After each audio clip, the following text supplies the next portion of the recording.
Magandang araw! Sama-sama tayong matuto sa Teacher Sal Learning Resource Channel.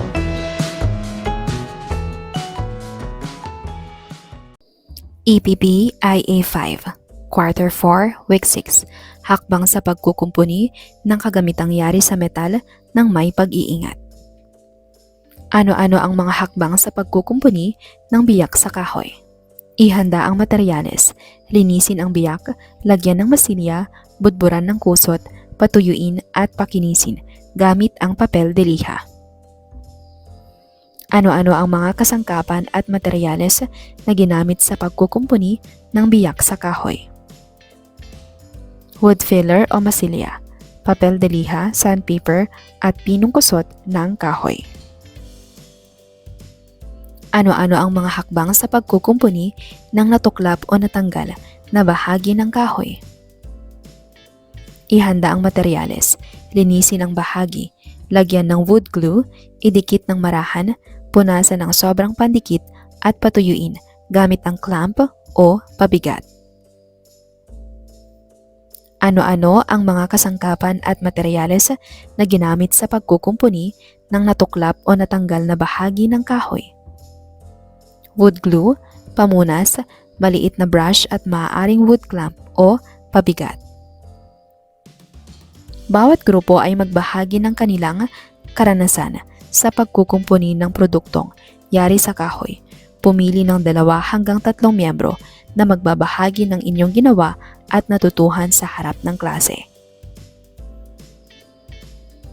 Family Feud. Maglalaro tayo na kahalintulad ng Family Feud at bumuo ng 2 grupo at pumili ng tig-isang pinuno. Ang laro ay may 3 round at maaaring magpalit ng manlalaro sa bawat round upang makalahok ang iba. Ang grupong may pinakamataas na puntos sa dulo ng laro ang siyang mananalo. Round 1. Magbigay ng mga kagamitang yari sa metal na makikita sa loob ng bahay. Narito ang mga top answers: kaldero, kawali, sandok, upuan, itak. Round 2. Ano ang mga madalas na sira ng mga kagamitang yari sa metal? Top answers: kalawang, butas, bale, yupi. Round 3. Magbigay ng mga materyales na madalas ginagamit sa pagkukumpuni ng mga kagamitang yari sa bakal. Narito ang mga top answers: rust remover, papel de liha, epoxy. Hindi lahat ng sirang kagamitan ay kailangan ng itapon.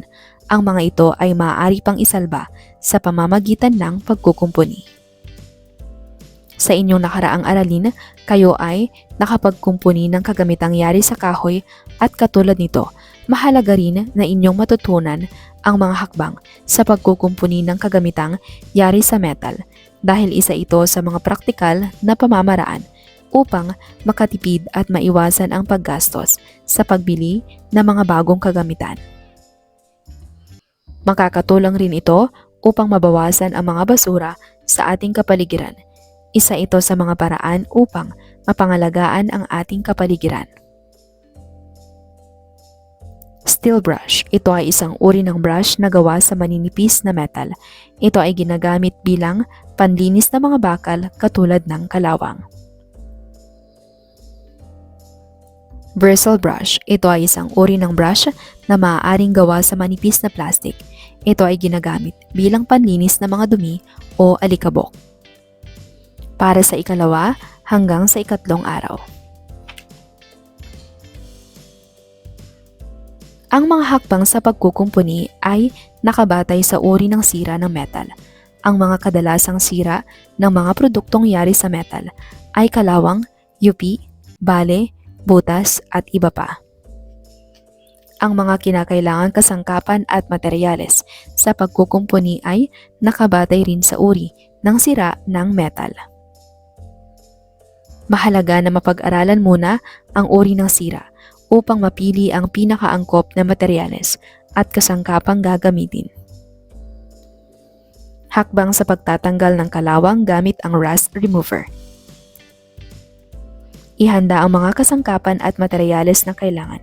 Mga materyales, rust remover o alternative cleaning agent, pinaghalong suka, baking soda at asin. Pamunas, bristle brush, steel brush.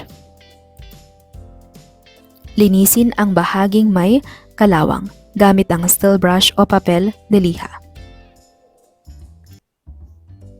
Ihanda ang rust remover o alternative cleaning agent at lalagyan.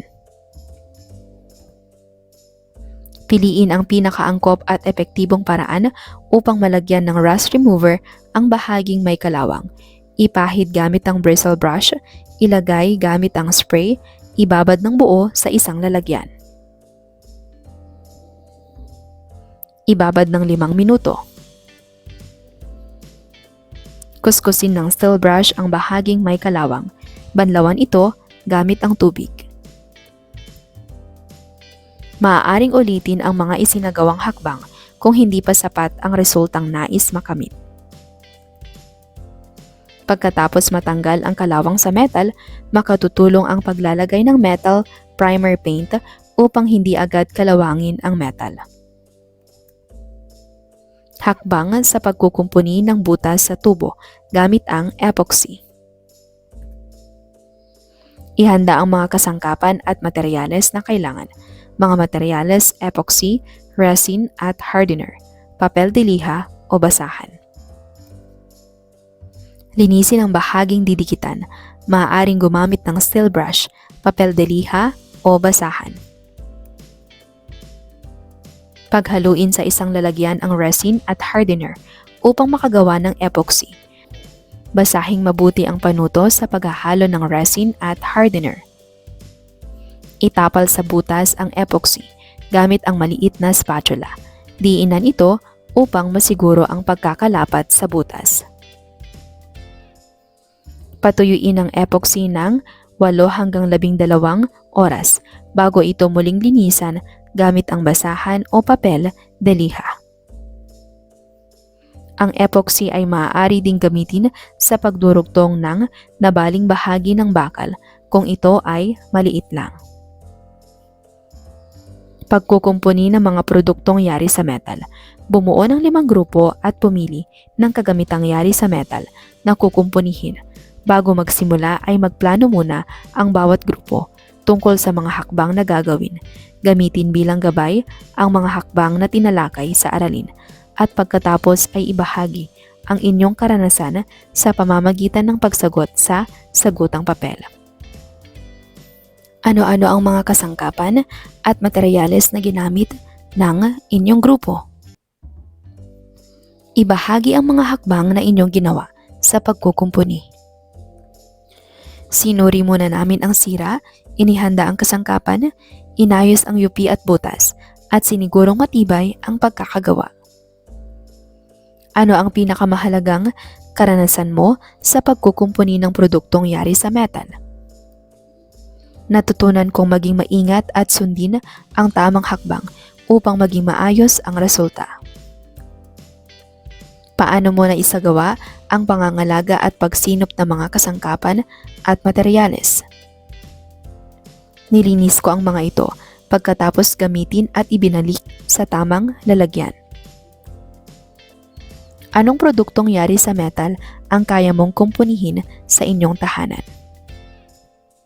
Kaya kong kumpunihin ang maliit na upuang metal o kalawangin na gate. Para sa ika-4 na araw. Ano-ano ang mga hakbang sa pagtanggal ng kalawang sa bakal? Ano-ano ang mga hakbang sa pagkukumpuni ng butas sa tubo gamit ang epoxy? Tandaan na ang mga hakbang sa pagkukumpuni ay nakabatay sa uri ng sira ng bakal. Ano ang mga kadalasang sira ng mga kagamitang yari sa metal? Maging ang mga kinakailangang kasangkapan at materyales sa pagkukumpuni ay nakabatay rin sa uri ng sira ng kahoy. Saang bahagi ng aralin ang madali para sa akin? Bakit ito naging madali? Ano ang dapat kong gawin? Saang bahagi ng aralin ako nahirapan? Bakit ako nahirapan? Ano ang dapat kong gawin? Tukuyin kung tama o mali ang isinasaad ng mga sumusunod na pangungusap. Isulat ang tama kung ito ay tumutukoy sa tamang hakbang sa pagkukumpuni. Isulat naman ang mali kung hindi ito tumutukoy sa tamang hakbang sa pagkukumpuni. Ang epoxy ay angkop na materyales sa pagtatapal ng butas sa tubo. Tama. Agad na kaskasin ng papel de liha ang epoxy kapag ito ay inilapat na. Mali. Maaaring gumamit ng pinaghalong suka, baking soda at asin bilang alternatibong pantanggal ng kalawang. Tama. Linisin ang bahaging may kalawang gamit ang steel brush o papel de liha. Tama. Kailangang paghaluin sa isang lalagyan ang resin at hardener upang makagawa ng epoxy. Tama. Itapal sa butas ang epoxy gamit ang maliit na spatula. Tama. Ang rust remover ay maaaring gamitin sa pagdurugtong ng nabaling bahagi ng bakal kung ito ay maliit lang. Mali. Makakatulong ang paglalagay ng metal primer paint upang hindi agad kalawangin ang metal. Tama. Maaaring gumamit ng basahan bilang panlinis sa bahaging lalagyan ng epoxy. Tama. Mahalaga na basahin ng mabuti ang panuto sa paghahalo ng resin at hardener. Tama.